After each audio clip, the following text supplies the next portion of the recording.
হ্যাঁ এভরিওয়ান, আসসালামু আলাইকুম। কি অবস্থা, কেমন আছেন সবাই? আমার রুচি তো 100তে 100, মানে আমি সব খাবারই পছন্দ করি। এই যেমন মুরগির পা, পাখা, কলিজা গিলা, এইটার তরকারি অনেকেই খেতে পারে না, বাট এই তরকারিটা আমার অনেক বেশি পছন্দ। শুধুমাত্র অলসতার কারণে পছন্দের অনেক খাবারই রান্না করি না, তবে অনেক বেশি খেতে ইচ্ছা করলে তখন রান্না করে ফেলি। আজকে আমি ফ্রিজে রাখা প্রায় 1 মাস হয়ে গেছে মুরগির পা, পাখা, কলিজা গিলা এগুলো রেখেছিলাম। শুধু অলসতার কারণে আমি রান্না করব করে আজও করা হয়। মানে আজকে এটা খাওয়ার আমার এত বেশি ক্রেভিং হচ্ছিল, একদমই ধৈর্য হচ্ছিল না, এই জন্য ফ্রিজ থেকে বের করেছি। আর যাতে অলসতা না হয় এই জন্য লবণ হলুদের জাল করে রেখেছি, তারপরও রান্না করা হয়নি। আর জোহান এসে বলছিল, মা তুমি কি রান্না করছো? আমি বললাম একটু রান্না করো। তখন আমি ওকে বললাম যে মুরগির পা পাখা রান্না করছি। এটা শুনে সে দৌড় দিয়েছে। মানে শুধুমাত্র আমার জন্য যে তরকারিগুলো রান্না করব সেগুলো রান্না করব করেও করা হয় না, অনেক দিন পর্যন্ত ফ্রিজে থেকে যায়। শুধু আমি সবকিছু খাই আর বাবা ছেলে কত কিছু যে খায় না। এই পেঁয়াজটা তখন থেকে ভাজছি, কিছুতেই ভাজা হচ্ছে না, মানে গ্যাসটা তখন একটু কম ছিল। পরে আবার ফুল স্পিডে গ্যাস চলে আসে, আর এর মাঝে আমি এক এক করে সব মশলাপাতি দিয়ে দিচ্ছি। এই রান্নাটা এত সহজ না, অনেক কঠিন। আর এটা তো আমি অনেকদিন পর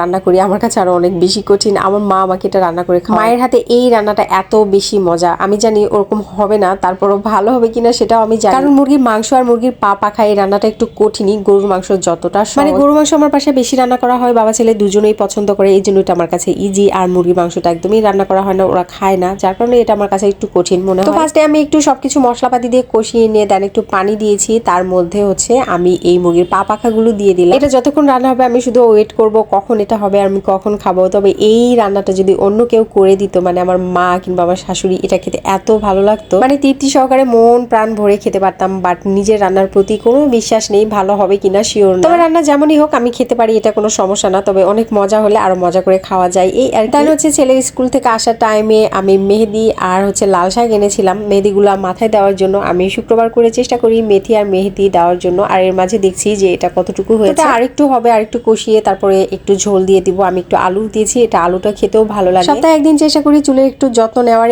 এতটুকু মেহেদির ডালি নিয়েছে 15 টাকা। এর সাথে আমি একটু মেথিও অ্যাড করে দিই। আর ততক্ষণ আমার রান্না বান্না শেষ হয়ে গেছে। তো সবার আগে আমার প্রিয় যে জিনিসটা, আমার পা খুব পছন্দ। আর বাড়িতে মা যখন রান্না করতো আমরা দুই বোনে 2টা পা নিয়ে নিতাম। জোহানকেও একটু ডাক দিলাম, ও তো খাবে না। আমার ছেলে আসলে খেতে পারবে না, শুধু একটা আলুই খেয়েছে। আর সন্ধ্যার পরে আমার খুব পছন্দের একটা পিঠা তৈরি করেছিলাম। এই পিঠাটা তৈরিতে কোনো কষ্ট নেই, ঝামেলা নেই। সুজির চাপটি পিঠা, এটা আমার খুবই পছন্দ। এত সহজেই এত মজার একটা পিঠা তৈরি করা যায়। এটা খেতে এত বেশি ক্রিস্পি, একদম দোসার মতো, বাট দোসার মতো অত বেশি উপকরণ লাগে। এই পিঠাটা তৈরিতে কোনো তেলও লাগে না, মানে এত কম উপকরণে এত মজার একটা পিঠা তৈরি করা যায়। সুজির মাঝে গুঁড়া মরিচ, হলুদ আর একটু লবণ অ্যাড করে মিশিয়ে তাওয়ার মাঝে দিলেই অল্প কিছুক্ষণের মধ্যে এই পিঠাটা এত সুন্দর হয়ে যাবে। আর মজার বিষয় হচ্ছে এটা সম্পূর্ণ হাত দিয়ে করতে হয়। আমি হাত দিয়ে করে দিয়েছিলাম তাওয়ার মাঝে। আর এই পিঠাটা গরম গরম খেতে অনেক বেশি মজা, যেহেতু এটা অনেক বেশি ক্রিস্পি। আর আমি একটু খেয়ে নিই চাঁদের মতো এই গোল পিঠা। তারপর বাবা ছেলের কাছে নিয়ে যাবো, যদি পছন্দ করে আরো একটা বানিয়ে দিব, আর যদি না করে এটা আমি খেয়ে নিবো। তো আজকে পর্যন্ত সবাই ভালো থাকবেন, আল্লাহ হাফেজ।